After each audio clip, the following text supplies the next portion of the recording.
your alarm goes off in the morning, you have two choices. Hit the snooze button and return to your dreams, or get up and start chasing them. Most people choose to hit the snooze button. When you open your eyes, all you want to do is go back to sleep. You believe that a few more minutes of sleep will make it easier to get up. In this way, you will ease your conscience at that time. However, after a few minutes, getting up feels even harder. It can take hours to fully wake up. Before you know it, this pattern can continue for weeks, months, or even years. Do you want to break this cycle? If you truly want to sleep well and wake up energized, this guide will help you. So, why is waking up early and getting quality sleep so important? How does it change our lives?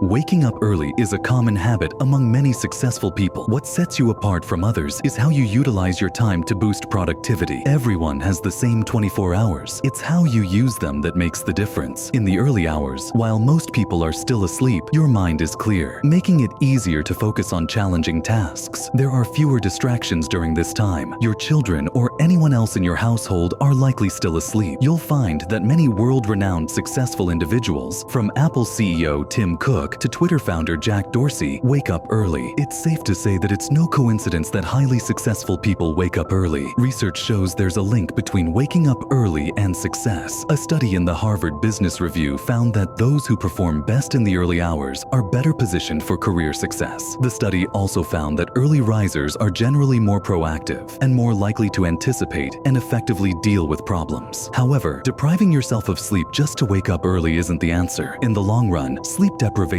will significantly harm your health and productivity. Conversely, too much sleep can also be detrimental to having a clear mind and an energetic body. The key is to combine quality and sufficient sleep with an early wake-up time. This way, you'll work better, be more efficient, and find that you get more done when you're properly rested. So, what can we do about it?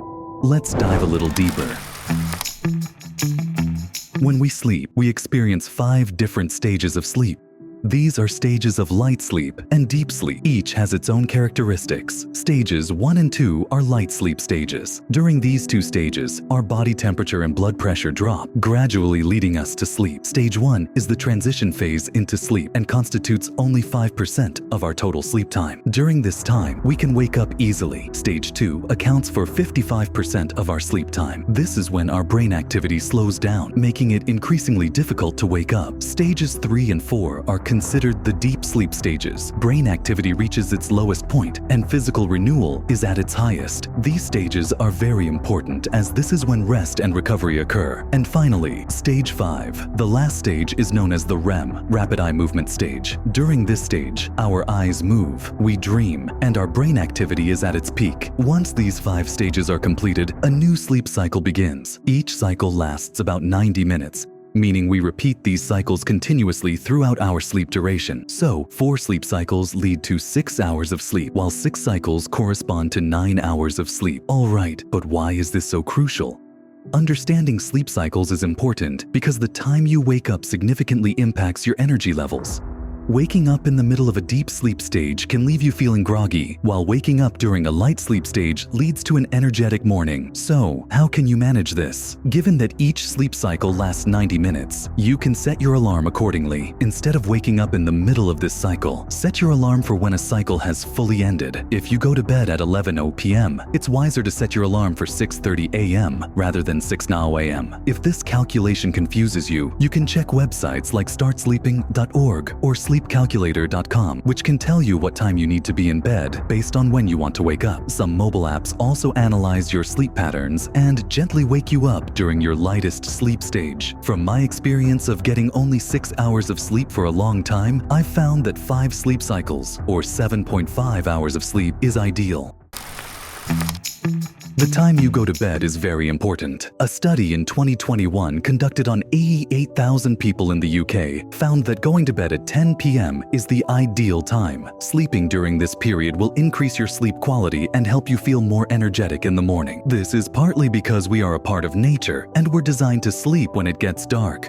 The recommendation to sleep between 10 p.m. and midnight can vary depending on the time of year and other factors. Still, the main idea is simple. Go to bed within a few hours after it gets dark. Of course, sleeping at these hours can be difficult for some of us. There's no magic number here. While 10 p.m. may be ideal for some, it might not work for others. What's more important than the time you go to bed is focusing on consistency. Our bodies love routines, so going to bed and waking up at the same time will help you achieve good sleep quality. Even having dinner at the same time every day can help you fall asleep more easily. In summary, going to bed around 10 p.m. seems ideal, and maintaining a consistent schedule is crucial for the circadian rhythm, which regulates the sleep-wake cycle to function correctly.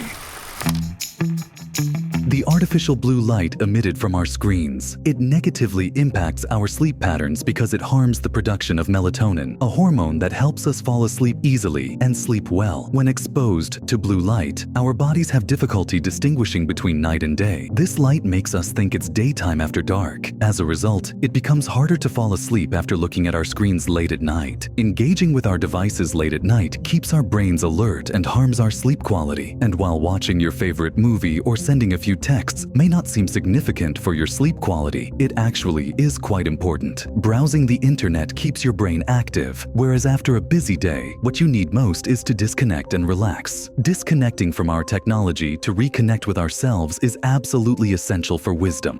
At this point, here's what you should do. Try to avoid screens for at least 30 minutes before going to bed. This will improve your sleep quality. In fact, experts recommend avoiding the artificial blue light emitted by screens for 90 minutes before bedtime. If you can follow the experts' advice, you'll likely see even better results. Instead of looking at a screen, reading a book, doing relaxation exercises, or other calming hobbies can help you unwind. If you find it difficult to stop using your devices, you can install a blue light blocking app like F-Lux on your screens, or switch your computer and phone to nightlight mode. Alternatively, you can use blue light blocking glasses available on the market. Eating late can cause inflammation and irregularities in blood sugar levels. Therefore, try to avoid eating late at night whenever possible. If you must eat close to bedtime, make sure to consume protein-rich foods instead of those rich in carbohydrates and fats. Also, avoid caffeinated drinks in the afternoon. This way, your body can be free of caffeine by bedtime. Excessive caffeine consumption generally leads to sleep problems. This tires you out and leads to more caffeine consumption. Soon, you'll find yourself in a vicious cycle of coffee and poor sleep. So what should you do?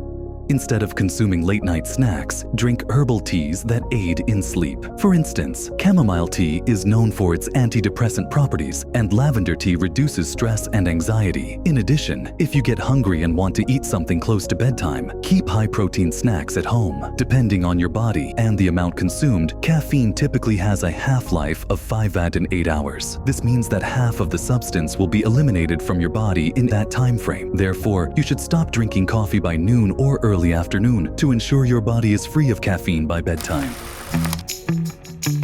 Just like light and sound, our body temperature also has a significant impact on sleep quality. When we go to bed, our body temperature usually drops, making it easier to fall asleep. However, if the bedroom temperature is too high, it becomes difficult to fall asleep. Research suggests that the ideal room temperature for quality sleep is around 68 degrees Fahrenheit. Besides the temperature of your bedroom, you should also be mentally calm.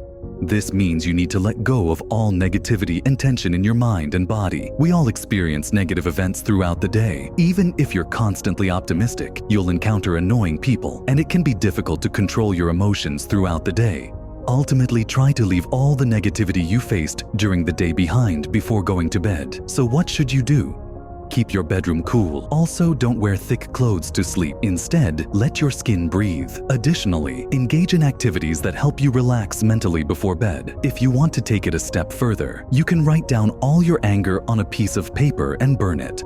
Other activities to help you calm down before bed include reading a book or listening to an audiobook. While this includes important insights that I have applied in my life to improve sleep quality and wake up early, the most important thing is to find what works for you. Set your alarm based on your sleep cycles. Stick to your bedtime and wake up routine, even on weekends. Limit your exposure to blue light from screens. According to the National Institute of General Medical Sciences, light is the primary cue that affects circadian rhythms, turning genes that control your internal clock on or off. Therefore, open the curtains and turn on the lights as soon as you wake up. Avoid eating large meals at least 2 hours before bedtime. Avoid consuming caffeine late in the afternoon. Sleeping in a completely dark room helps you fall asleep faster and wake up fully rested. Avoid exercising close to bedtime. Make an effort not to repeatedly hit the snooze button. If you can't avoid it, place your alarm at a location where you have to get out of bed to turn it off. You'll definitely see the benefit of this. We lose a lot of fluids while sleeping, and dehydration can make you feel weak and sleepy. Therefore, drink water as soon as you wake up. Improving sleep quality is very important. However, what I care about most here is waking up early and using this time efficiently. Try to wake up before sunrise. Start working on the tasks you've been procrastinating on bit by bit. That's the secret. Waking up early isn't easy at first, but remember, tough times create strong people. Strong people create good times. Finally, are you really making the decisions in your life, or is there an unseen force guiding you? If you want to make better, happier, and healthier decisions, I highly recommend watching this video.